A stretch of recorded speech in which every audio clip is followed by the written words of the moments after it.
दोस्तों आज के इस वीडियो लेसन में हम लोग डिस्कस करने जा रहे हैं रॉबर्ट फ्रॉस्ट की एक और पोएम जिसका नाम है मेंडिंग वॉल।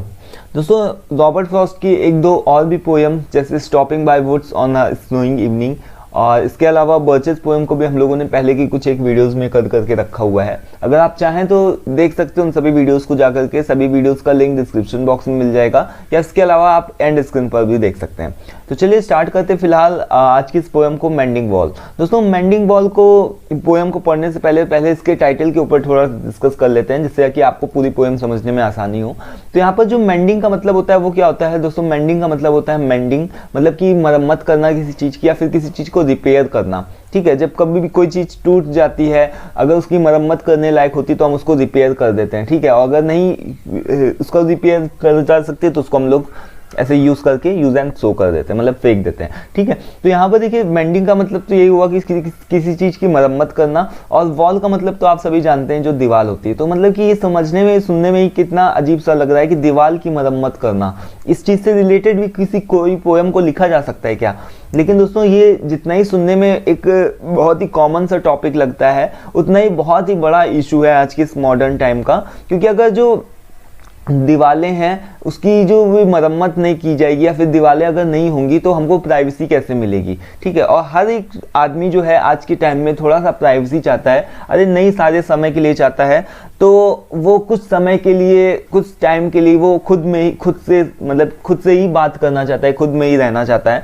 तो कुछ समय के लिए ही आदमी जो है वो प्राइवेसी चाहता है। ठीक है, लेकिन वो चाहता है कि वो थोड़ा सा अलग रहे, लोगों से थोड़ा सा प्राइवेट होकर के रहे, और इसी वजह से दोस्तों वो जो दीवारें होती हैं वो हमको प्राइवेसी प्रोवाइड करती हैं, और ये एक आज के टाइम का बहुत ही बड़ा इशू बन चुका है। ठीक है, क्योंकि आप देखते होंगे कि जितने भी घर हैं उन सभी में दीवारें उठ रही हैं बीच बीच में। क्यों उठ रही हैं? क्योंकि इसका यही सबसे बड़ा रीज़न है कि हर एक आदमी जो है वो कहीं ना कहीं प्राइवेसी चाहता है। ठीक है, तो ये एक सबसे बड़ी बात रही। अभी देखिए यहाँ पर दोस्तों इसके बारे में यहाँ पर अबाउट द पोएम लिखा हुआ है, और प्राइवेसी इसी वजह से लोग चाहते हैं मेरे हिसाब से, क्योंकि किसी आदमी को कुछ चीज़ें पसंद है और किसी को नहीं कुछ पसंद है, तो ज़रूरी नहीं कि हमारी जो भी सोच है, हमारी जो भी थिंकिंग हो वो सेम हो। किसी आदमी को बहुत तेज तेज लाउड स्पीकर सुनना पसंद है, कोई आदमी शांति से बैठना चाहता है, तो अगर दीवारें नहीं होंगी तो हम हमेशा आपस में ही लड़ते रहेंगे। ठीक है, तो ये पोएम इसी सारी टॉपिक्स को डील करती है, और ये सारी चीज़ें आपको आगे समझने को भी मिलेंगी। तो अबाउट द पोएम में हम लोग थोड़ा सा पढ़ लेते हैं, इसका ब्रीफ इंट्रोडक्शन लेते हैं शॉर्ट सा। तो यहाँ पर देखिए क्या लिखा हुआ है कि mending wall is a poem mending wall is a poem by the American poet Robert Frost. ये रॉबर्ट फ्रॉस्ट के द्वारा लिखी गई एक आउटस्टैंडिंग सी पोएम है। It was published in his collection north of Boston. North of Boston में ये जो पोएम है वो पब्लिश कराई गई थी, और कब पब्लिश कराई गई थी? 1914 में ये पब्लिश कराई गई थी। ऑब्जेक्टिव क्वेश्चंस में ऐसा पूछा जा सकता है कि कौन सी कलेक्शन में पब्लिश हुई थी, तो ये नॉर्थ ऑफ बॉस्टन में, और कब पब्लिश हुई थी? 1914 में। ठीक है, तो फिर आगे देखिए क्या लिखा है कि it is a highly appealing poem for the modern readers. जैसा कि मैंने आप लोगों को बताया कि आज के समय के लिए बहुत ही बड़ा इशू है, because it deals with a modern issue, क्योंकि ये कौन से इशू को डील करती है? मॉडर्न इशू को ही डील करती है। ठीक है, फिर आगे देखिए क्या लिखा है कि mending wall is written in blank verse. Blank verse का मतलब मैंने आप लोगों को बताया कि ये एक तरीके का पोएम का ही टाइप होता है। ब्लैंक वर्स क्या होता है? टाइप ऑफ पोएम होता है जो कि पोएम के जितने भी मीटर्स होते हैं उन सभी को तो फॉलो करता है, मतलब कि एक तरीके की पोएम ही होती है। बट किसी भी पोएम को लिखने के लिए राइमिंग वर्ड्स का भी यूज़ होना बहुत ही ज़्यादा कंपलसरी, तो ऐसा नहीं है कि कंपलसरी है।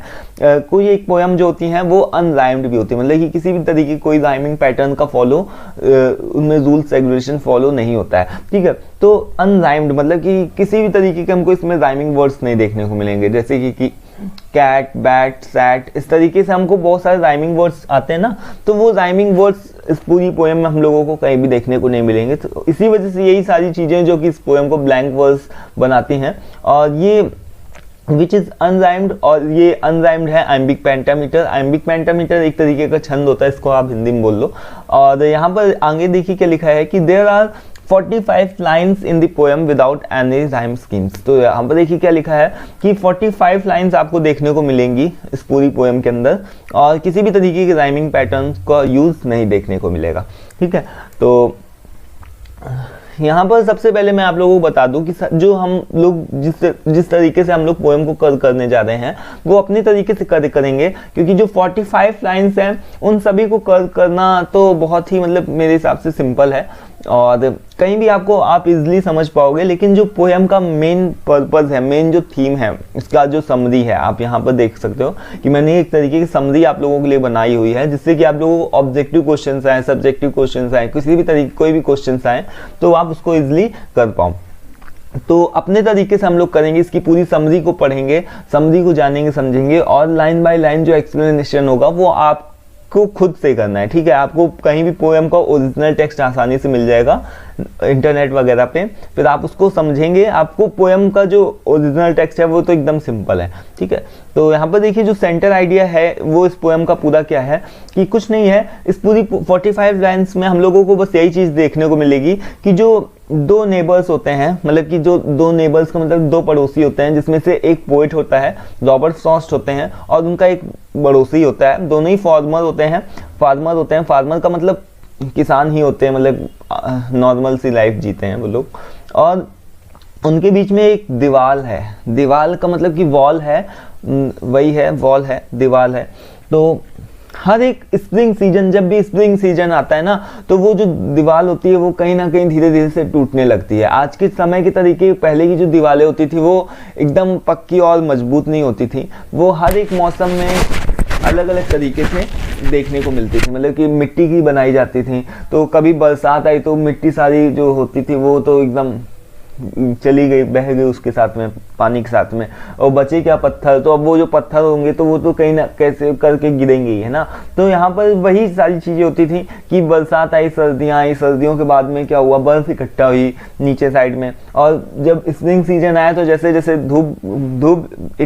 धूप आने लगी या फिर सूरज निकलने लगा, तो उसके साथ ही साथ में जो दीवारें हैं उसकी जो बर्फ हुई वो पिघल करके गिरने लगी। अब वो पिघल करके ऐसे ही तो गिरेगी नहीं, जो वहाँ की जो मिट्टी होगी उसको भी गीला करेगी और उसको भी साथ में बहा करके ले जाएगी। तो इसी वजह से दोस्तों क्या हो जाता था, हर एक स्प्रिंग सीजन में जो दीवारें होती थी उनके जो भी उसमें पत्थर यूज किए गए होते थे, जो भी पत्थर यूज होते थे वो सारे कहीं ना कहीं से गिरने लगते थे। तो वो हर एक स्प्रिंग सीजन में, जैसे ही स्प्रिंग सीजन आता था वो दीवारें फिर से ऐसा मांगती थी कि उनका फिर से रिपेयरिंग करी जाए, फिर से उनकी मेंडिंग करी जाए, मतलब उनको फिर से रिपेयर किया जाए। ठीक है, उनको रीबिल्ड किया जाए, उनको फिर से बनाया जाए। तो ये दोनों लोग क्या करते थे, नेबर्स, जो वो अपनी साइड में से आता था, और मतलब कि जो पोएट थे वो अपनी तरफ से जाते थे, और अपने अपने तरफ जो भी पत्थर गिरे होते थे उस सभी पत्थर को वो फिर से दोबारा सेट कर देते थे और लगा देते थे। तो 1 साल तक तो ऐसे ही काम चलता रहता था। तो यहाँ पर देखिए क्या लिखा है कि the poet himself does not want the wall. अब वो जो पोएट जो रॉबर्ट फ्रॉस्ट हैं वो तो ये चाहते हैं कि ये दीवार हो ही ना, ये दीवार क्या फालतू में बनी हुई है, इससे अच्छा तो है कि दीवार ये हो ही ना, तो हमको इसको दोबारा बार बार रिपेयर भी नहीं करना पड़ेगा, और इसको रिपेयर करने में हमारे हाथों की हमारे हाथ जो भी होते हैं वो एकदम रफ हो जाते हैं, ड्राई हो जाते हैं। तो इससे अच्छा है कि दीवार को हम लोग हटा ही देते हैं। तो इसका तो ये आइडिया था, पोएट का तो ये आइडिया था कि हम लोग इस पूरी दीवार को हटा देते हैं।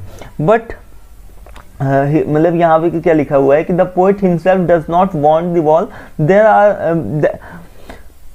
Wall there and he tries, और वो ये भी कोशिश करता है कि वो यही चीज़ अपने नेबर को भी सेम समझाने की कोशिश करता है कि भाई एक काम करते हैं, हम लोग इस दीवार को हटा देते हैं और ऐसे ही नॉर्मल तरीके से हम लोग अपनी तरीके से रहेंगे। ठीक है, और जो दीवार है उसको हम लोगों को बार बार हर साल रिपेयर करना पड़ता है, टाइम भी वेस्टेज होता है, उसको देखभाल भी करो, कि कहीं से कोई भी पत्थर गिर जाए तो उसको दोबारा सेट करके रखो, तो इससे अच्छा है कि दीवार को हटा देते हैं। बट वो जो नेबर है वो इनकी बात से सहमत नहीं है, वो ये चाहता है कि नहीं, वो प्राइवेसी चाहता है थोड़ा सा, वो ये चाहता है, वो ये बताता है कि उसके फायदा उसको बता गए हैं कि good fences makes good neighbours, कि हमारे बीच में जितनी अच्छी दीवारें होंगी, जितनी अच्छी हमारी जो दूरियां होंगी वो होंगी, तो हम उतने अच्छे नेबर्स भी बनेंगे, ठीक है। तो यहाँ पर however his neighbour is show that fences are required to maintain peaceful relations with neighbours. और यहाँ पर जो उनका नेबर है, मतलब कि जो रॉबर्ट फ्रॉस्ट का जो नेबर है, पड़ोसी है, वो ये बताता है कि जो फेंसेस हैं, दीवार होती हैं, वो रिक्वायर्ड होती हैं, मतलब कि हर एक पड़ोसियों के बीच में होनी ही चाहिए, क्योंकि अगर हम पीसफुल रिलेशंस चाहते हैं आप अपने बीच में, तो आप दीवारें जो होती हैं वो बहुत ही ज़्यादा रिक्वायर्ड होती हैं, ठीक है, हमारे अच्छे रिलेशनशिप के लिए। तो ये तो एक छोटा सा सेंटर आइडिया था। तो बस यही इसमें ये होता है कि ये इसको ये कन्विंस करने की कोशिश करते हैं दीवारें हटा दो, बट वो इनके आइडिया से ये सेटिस्फाई नहीं होता है। वो अपनी बात बताता है कि नहीं, दीवारें जो होती हैं वो हमको अच्छा नेबर बनाने में हमारी मदद करती हैं, हमारे जो रिलेशन होते हैं उसको पीसफुल बनाने में जो दीवारें होती हैं वो मदद करती हैं, ठीक है। तो ये पूरी पोएम का सेंटर आइडिया है। अभी देखते हैं इसकी जो समरी है, उसको हर एक चीज़ को हम लोग समझेंगे आसानी से, जो भी सारी चीज़ें होती हैं उसको हम लोग क्लियरली डिस्कस करेंगे। तो अब यहाँ पर देखिए, ये जो समरी है दोस्तों, इसको मैंने अपने तरीके से इसको तैयार किया हुआ है, ठीक है। तो आप देख सकते हैं, तो जो समरी है यहाँ पर से जो पोएम है वो कहाँ से बिगन होती है, कहाँ से स्टार्ट होती है। Poem it begins with this famous line, something there is that does not love a wall. यहाँ पर जो ब्लैक लाइन, जो ब्लैक बोल्ड है, बोल्ड का मतलब कि आप समझते हैं ना कि जो ब्लैक सा है, तो वो पोएम से ही लिया गया है, ठीक है। वो सारी चीज़ें जो भी हैं वो पोएम से ही लिए गए हैं, तो पोएम का ओरिजिनल टेक्स्ट से रिलेटेड है। तो जो पोएम है वो कौन सी लाइन से बिगन होती है? It begins with the famous line, something there is that does not love a wall.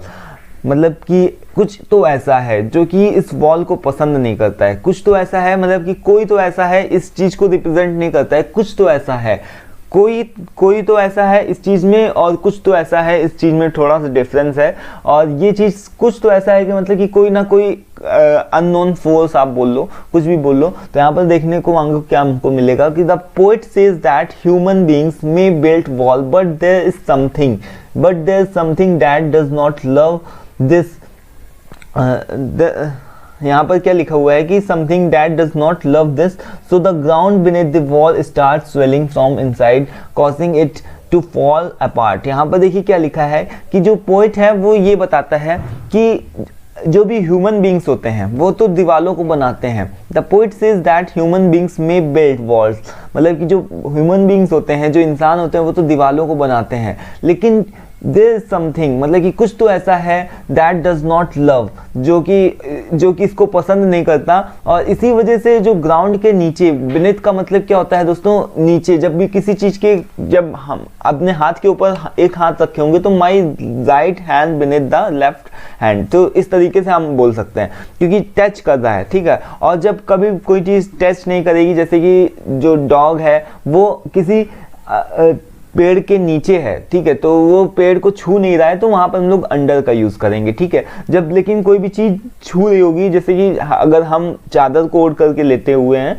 तो वहां पर हम लोग बिनेथ का यूज करेंगे, क्योंकि हम नीचे हैं, चादर के हैं, और जो चादर है वो हमको टच कर रहा है, तो वहां पर हम लोग बिनेथ का यूज करेंगे। तो जो यहाँ पर ग्राउंड है, ग्राउंड का मतलब कि जो नीचे वाला फ्लोर है वो क्या है, बिनेथ द वॉल, मतलब कि वॉल और जो ग्राउंड है वो दोनों आपस में टच कर रहे हैं और स्टार्ट स्वेलिंग। जो नीचे का उसका बेस है, जो जिसको बोलते हैं ना नींव, जो होती है, जो नींव होती है दीवार की, वो क्या करने लगती है, स्वेलिंग करने लगती है। और स्वेलिंग क्यों करती है, फूलती क्यों है वो, जैसे कि मैंने बताया कि वहां पर बर्फ इकट्ठा हो जाती है, और जब स्प्रिंग सीजन आता है, जब हल्की हल्की सी धूप निकलने लगती है, गर्मी होने लगती है, तो वो बर्फ धीरे धीरे से मेल्ट होने लगती है। और वो जब मेल्ट होगी तो वो अकेले तो मेल्ट होगी नहीं, वो जो मिट्टी होगी वहां की आसपास की वो भी मेल्ट होगी। और जब दीवारें फूलेंगी तो सीधी सी बात है कि जो पत्थर होंगे वो क्या होंगे, गिरने लगेंगे। जो भी पत्थर जिससे टिके हुए होंगे, मिट्टी से ही टिके होंगे, और वो गिरने लगेंगे। तो यहाँ पर देखें, will start swelling from inside causing it to fall apart. इसके बाद में आगे क्या है कि in the heat of the sun the upper boulders, boulders का मतलब जो होता है, देखिए ब्रिक्स, जो भी ब्रिक्स होते हैं, जो ईंट होते हैं, वो तो आज के समय में हम यूज करते हैं, जो भी ईंटें होते हैं उसको हम लोग आज के समय में यूज करते हैं, बट पुराने टाइम में बोल्डर्स का ही यूज होता था। बोल्डर्स का मतलब आप बोल लो पत्थर, पत्थर जो किसी भी शेप और साइज के हो सकते हैं, बस उनको मैनेज करना, उनको बना करके रखना, उनकी दीवारों को बना करके रखना बहुत ही बड़ा टास्क, बहुत ही डिफिकल्ट टास्क होता था, ठीक है। और जो ईंटें होते हैं वो तो सेम साइज के होते हैं, तो उनको तो आसानी से हम लोग ऐसे मतलब उनको तो सही तरीके से हम लोग मेंटेन करके रख सकते हैं, ठीक है। लेकिन जो पुराने समय में बोल्डर्स होते थे, मतलब पत्थर होते थे, किसी भी साइज के होते थे, कोई गोल होता था, कोई चौकोर होता था, तो उसको मैनेज करके रखना, उसको बना करके रखना बहुत ही डिफिकल्ट टास्क होता था। तो जो ऊपर के जो अपर बोल्डर्स होते थे वो जो धीरे धीरे वो क्या करने लगते थे, start falling out of the wall, मतलब धीरे धीरे वो क्या करने लगते थे, गिरने लगते थे। जैसे स्प्रिंग सीजन आया वो धीरे धीरे गिरने लगे। क्यों गिरने लगे? क्योंकि जो वहाँ का बर्फ जमी हुई है, वो बर्फ कहीं ना कहीं मतलब धीरे धीरे से मेल्ट होने लगी और वो मिट्टी को भी फुलाने लगी, तो स्वेलिंग करके धीरे से जो भी उसके बोल्डर्स हैं, ऊपर के जो भी पत्थर हैं, वो क्या होने लगे, फॉलिंग आउट, मतलब कि गिरने लगे, ठीक है। एंड क्रिएट अ गैप, और उनके बीच में गैप भी होने लगा। तो जो यहाँ पर पोइट है, जो रॉबर्ट फ्रॉस्ट हैं, वो हमको ये भी चीज क्लियर करते हैं। The poet makes clear that it is not Hunter, कि ये हंटरों का काम नहीं है। हंटर इस दीवारों को नहीं गिराते, क्योंकि हंटर भी जो वहाँ के होते थे, हंटर का मतलब कि जो भी शिकारी होते थे, वो भी इस तरीके के ऐसे काम को करते थे, उनके अलग, लेकिन उनका जो पर्पस होता था वो अलग होता था। उनका पर्पस क्या होता था कि वो जमीनों के नीचे से जो भी बिल होते थे खरगोशों के, उसको क्या करते थे, उसको कूदते थे, मतलब उसको धीरे से निकालते थे, जिससे कि खरगोश बाहर के साइड में आए और उनके जो भी कुत्ते हैं जो कि भूखे हैं, वो उनके जो भी कुत्ते हैं वो खरगोशों का पीछा कर सके उनको खाने के लिए। यहाँ पर देखिए, the poet makes clear that it is not Hunter, ये हंटर का कोई काम नहीं हो सकता है। हु ब्रेक्स द वॉल, जो मतलब कि ये कोई हंटर नहीं है, ये कोई शिकारी का काम नहीं है जो कि वॉल को, दीवार को ब्रेक कर रहा है। Their work is another thing, उनका जो टास्क होता था, जो उनका पर्पस होता है, वो अलग होता है। They make the gaps in the wall for their yelping dogs, मतलब कि वो अपने भूखे कुत्तों को खाना खिलाने के लिए, उनका भोजन पानी की व्यवस्था करने के लिए, वो गड्ढों, जो भी वहाँ पर गड्ढे होते हैं, खरगोशों ने जो बिल बनाए होते हैं, उनको धीरे से वो क्या करता है कि वो कुदेद देता है, मतलब उसको धीरे से वो हटा देता है, और जिससे कि रैबिट्स जो होते हैं वो बाहर निकले और उनके शिकारी कुत्ते, जो भी भूखे कुत्ते हैं, वो उनका पीछा कर सकें। तो yelping dogs running after the rabbits, तो ये चीज बताई गई है। उसके बाद में फिर आगे क्या दिखाया, देखिए कि जो Robert Frost is talking about the another kind of mysterious gap, वो किस चीज के बारे में बात कर रहे हैं, वो अलग तरीके के मिस्टेरियस, मतलब कि कोई ऐसे गुप्त या फिर कोई रहस्यमय चीज के बारे में, कोई रहस्यमय फोर्स के बारे में, अननोन फोर्स के बारे में बात कर रहे हैं, जो कि इस गैप को बनाता है। और वो और कोई गैप नहीं है, वो यही है कि जो नेचर है वही इस गैप को बनाता है। और ये नेचर जो है वो ये नहीं चाहता कि ये दीवारें जो हैं वो हमारे बीच में रहें, तो ये यहाँ पर मिस्टेरियस गैप को बनाता है, which is made by itself, और ये अपने तरीके से खुद ही बन जाता है over a period in such a way that no one has seen them made और हियर्ड देम मेड। और ये इस तरीके के जो भी गैप्स होते हैं, उसको किसी ने भी ना ही बनाते हुए देखा और ना ही बनाते, मतलब कि heard them made, मतलब कि ना ही बनाते हुए सुना उनको, कि मतलब कि गैप बन रहा है या फिर कोई देख रहा है कि ये गैप बन रहा है, ना ही कोई देखता नहीं है। लेकिन ये जो गैप होते हैं वो ऑटोमेटिक ही बनते चले जाते हैं, ठीक है। जैसे ही पूरा साल बीतने को आता है, जैसे स्प्रिंग सीजन आता है, तो वो धीरे धीरे से गैप जो होते हैं वो खुद से ही बनने लगते हैं, और इन गैप्स को हमको दोबारा से भरना पड़ता है, ठीक है। In the spring season the mending time comes for the wall, और स्प्रिंग सीजन जैसे ही आता है वो क्या होता है कि मेंडिंग टाइम भी उसके साथ में आ जाता है, कि हमको दोबारा से अपनी दीवारों की मरम्मत करनी ही पड़ती है, ठीक है। The poet calls his neighbour, और जो पोइट होता है वो अपने नेबर को, पड़ोसी को बुलाता है फ्रॉम बियॉन्ड द हिल, जो कि हिल के उस पार रहता है एंड दे मीट, और वो दोनों एक दिन निर्धारित करते हैं, एक दिन फिक्स करते हैं कि हम लोग इस दिन ही क्या करेंगे, अपनी दीवार को पूरी तरीके से रिबिल्ड करेंगे, फिर से बनाएंगे और उसकी रिपेयरिंग करेंगे। They meet and check out the status of the wall, और वो पूरी दीवार का स्टेटस चेक करेंगे, और जो कि उनकी प्रॉपर्टी को डिवाइड करती है, कि प्रॉपर्टी को डिवाइड करना कि मतलब कि ये हमारी जगह है, वो तुम्हारी जगह है, और हम दोनों के बीच में ये एक दीवार जो है वो एक तरीके से इस चीज़ को डिवाइड करती है, ठीक है।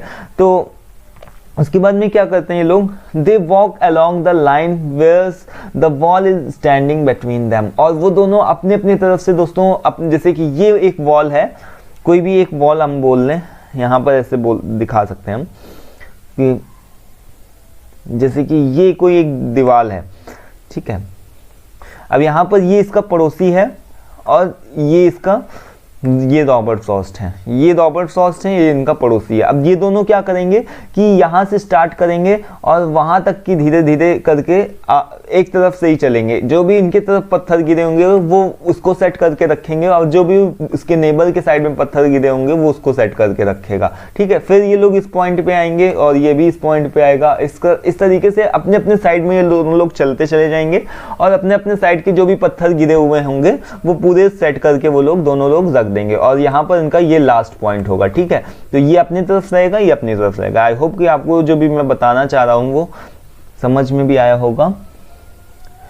इसका इरेजर ये लो, तो ये बात रही, ठीक है। उसके बाद में देखिए क्या लिखा है कि they walk along the line where's the wall is standing between them, और वो दोनों अपने अपने तरफ से चलते हैं, और जो भी the boulders have fallen to both sides and each of them put them back in balance, और दोनों लोग अपने अपने बोल्डर्स जो भी उनके गिरे होते हैं अपनी अपनी साइड से उठा करके बैलेंस में रखते हैं, ठीक है। Their fingers becomes off by dealing with boulders so long, मतलब कि उनकी जो फिंगर्स होती हैं, जो उनकी उंगलियां होती हैं वो क्या हो जाती हैं, एकदम रफ हो जाती हैं, rough by dealing with boulders so long. और अब जो उनके बोल्डर्स जो भी होते हैं, जो बोल्डर्स को उठाते रखते हुए या फिर मिट्टी को उसके ऊपर लगाते हुए उनकी जो उंगलियां होती है वो एकदम रफ हो जाती हैं, ठीक है। It is like just another kind of outdoor game, और ये ऐसा लगता है कि ये लोग किसी दीवार कोई काम नहीं कर रहे हैं, ऐसा लगता है कि ये लोग एक टाइप का वेस्टेज टाइम का वेस्ट कर रहे हैं और ये एक तरीके का कोई गेम खेल रहे हैं, ठीक है। But the poet start questioning, और जो पोइट होता है वो क्वेश्चन करना स्टार्ट करता है कि Y they don't even need a wall, whereas they don't even need a wall because he has an apple orchard and his neighbors has only pine trees। और उसके बाद में ये दोनों जब ऐसे ही करते होते हैं तो बीच में जो पोइट होता है, रॉबर्ट फ्रॉस्ट होते हैं, वो एक क्वेश्चन उठाते हैं कि that whereas they don't even need a wall, मतलब कि हम लोगों को इस दीवार की कोई ज़रूरत भी नहीं है, फिर भी हमको इस दीवार को ही रखना पड़ रहा है, ठीक है। क्योंकि हमारे पास में देखो, मेरे साइड में तो मेरे साइड में एक एप्पल का ट्री है, एक एप्पल का बगीचा है, और तुम्हारे साइड में पाइन के कुछ एक ट्रीज हैं, तो कोई भी ऐसा कुछ तो बनता ही नहीं कि मेरे एप्पल्स जो होंगे वो तुम्हारे साइड में जाकर के गिर जाएंगे, तो तुम्हारे साइड के जो भी पाइन कोन्स होंगे उनको खा लेंगे, या फिर तुम्हारे पाइन के जो भी फल होंगे वो मेरी तरफ आकर के गिर जाएंगे, ऐसा कुछ भी तो है नहीं। येट हिज नेबर सेज, तो भी जो उसका जो नेबर होता है, पड़ोसी होता है, वो ये बोलता है कि good fences make good neighbours, मतलब कि जो अच्छी दीवारें होती हैं, अगर जितनी हमारे बीच में जो दीवारें होंगी जितनी मजबूत होंगी, जितनी बढ़िया होंगी, वो हमको उतना ही अच्छा बढ़िया नेबर बना करके, हमें उतना ही अच्छा पड़ोसी बना करके रखेंगी, ठीक है। So he questions again why the fences make good neighbours, और वो फिर से एक क्वेश्चन उठाता है कि ये जो दीवारें होती हैं ये हमको क्यों अच्छा नेबर बनाएंगी। तो one may need fence where there are cows but they don't have cows here, और यहाँ पर जो वो होता है, मतलब रॉबर्ट फ्रॉस्ट होते हैं, वो एक चीज़ और भी बोलते हैं कि उस इंसान का तो समझ में आता है कि जो कि जिसके पास में गाय हो और वो दीवालों को बना करके रखे, क्योंकि मेरे तरफ की गाय तुम्हारी तरफ नहीं जाएंगी और तुम्हारी तरफ की गाय जो होंगी वो मेरी तरफ नहीं आएंगी, हम अपने अपने काऊ की अलग तरीके से उनको देखभाल कर सकेंगे, ठीक है। तो तब तो समझ में भी आता है, हमारे पास तो कोई काऊ भी नहीं है, ना तुम्हारे पास है ना हमारे पास में है, तो क्यों हमको ये दीवारें अच्छा बनाएंगी, ठीक है। तो ये क्वेश्चन वो फिर से करता है और फिर से क्वेश्चन में वो यही जवाब पाता है, लेकिन Robert Frost again repeats that something there is that does not love a wall, और फिर से वो इस चीज़ को रिपीट करते हैं कि कुछ तो ऐसा है हमारे बीच में, कुछ तो हमारे बीच में ऐसा है, कुछ तो इस दीवार में ऐसा है कि जो कि ये नहीं चाहता कि दीवार बंद करके रहे, दैट वॉन्ट्स इट डाउन, और जो कि इस पूरी दीवार को बार बार गिरा देना चाहता है। ही sees his neighbour bringing a stone firmly, लेकिन वो कुछ भी कर ले वो अपने नेबर को इस बात से सेटिस्फाई नहीं कर पाता है, वो उसको ये चीज़ नहीं समझा पाता है, कन्विंस नहीं कर पाता है कि हमें अपने बीच की दीवार को हटा देना चाहिए। कुछ भी हो, उसका जो नेबर होता है वो इसी बात पे अड़ा रहता है कि नहीं, जो दीवारें होती हैं वो हमें हमारे रिलेशनशिप्स को एक मजबूत रिलेशनशिप प्रोवाइड करती है जो दीवारें होती हैं, ठीक है। तो उसके बाद में कुछ देर बाद में वो देखता है कि he sees his neighbour bringing a stone firmly as if he is an old stone saved, मतलब कि यहाँ पर कुछ समय के बाद में वो देखता है कि उसका पड़ोसी जो है वो एकदम खाली, मतलब बिना कपड़ों के एक बहुत बड़ा सा पत्थर लेकर के, अपने बहुत बड़ा सा पत्थर लेकर के चला आ रहा है, एकदम वो काला सा लगता है। और उसको देख करके जो राइटर होता है, जो भी पोइट है रॉबर्ट फ्रॉस्ट, उनके मन में एक ही चीज़ आती है, ऐसा लगता है कि ओल्ड स्टोन सेज, मतलब कि कितना बुरा आदमी लग रहा है, कितना बेकार आदमी लग रहा है। It seems to the poet as if his neighbours moves in darkness, और ऐसा लगता है कि ये जो कालापन है, ये जो डार्कनेस है, ये उस आदमी के नेबर के अंदर की डार्कनेस है, ये किसी भी तरीके की ट्रीज की डार्कनेस नहीं है। It is different kind of darkness, not the shade of trees, ये किसी भी तरीके की पेड़ की छांव नहीं इसके ऊपर पड़ रही है, ये पूरा का पूरा काला ही है, मन से काला है। मतलब कि ये एक तरीके से बोले तो जो नेबर है वो ऑर्थोडॉक्स है, मतलब कि ऑर्थोडॉक्स का मतलब एक तरीके से रूढ़िवादी है। वो यही चाहता है कि the poet is open hearted, जो पोइट है रॉबर्ट फ्रॉस्ट है वो ओपन हार्टेड है, वो ये चाहते हैं कि विथ न्यू आइडियाज, और वो नए नए आइडियाज को चाहते हैं। हाउएवर जबकि उसका जो नेबर है इज नैरो माइंडेड, वो उसका जो दिमाग है वो बहुत ही पतला सा है, और वो ये चाहता है कि पूरी तरीके से वो ऑर्थोडॉक्स है, मतलब रूढ़िवादी है। Who never wants to change his view, और वो अपने इस व्यू कुछ कभी भी नहीं चेंज करेगा, nor and does not mind the physical pain, और इस पूरे फिजिकल पेन को भी कभी भी नहीं महसूस कर पाएगा, क्योंकि जो हाथ उसके रफ हो गए हैं या फिर वो जो भी उसको फिजिकल पेन हो रहा है, इतने बड़े बड़े से बोल्डर्स को उठा करके, पत्थरों को उठा करके दोबारा सेट करना, और हर थोड़े थोड़े दिनों में फिर सेट करना, ठीक है। तो ये सारी चीज़ों को कभी भी नहीं समझ पाएगा, और क्योंकि उसके पिताजी उसको ऐसा ही सिखा के गए हैं, क्योंकि उसके जो पिताजी हैं उन्होंने उसको ऐसा सिखाया है। And labours in building the fence and he believes his father's view, और वो हमेशा अपने फादर्स की व्यू को ही मानता रहेगा, उन पर ही चलता रहेगा कि good fences makes good neighbours, जो अच्छी दीवारें होती हैं वो नेबर्स के बीच की जो रिलेशनशिप होती है वो अच्छा बनाने में मदद करती हैं। तो दोस्तों ये आज की पोयम हमारी इतनी है, मिलते हैं नेक्स्ट वीडियो में। आज के लिए फिलहाल इतना ही। Thanks for watching this video. Meet you well soon in another session. Till then take care, thank you and bye bye.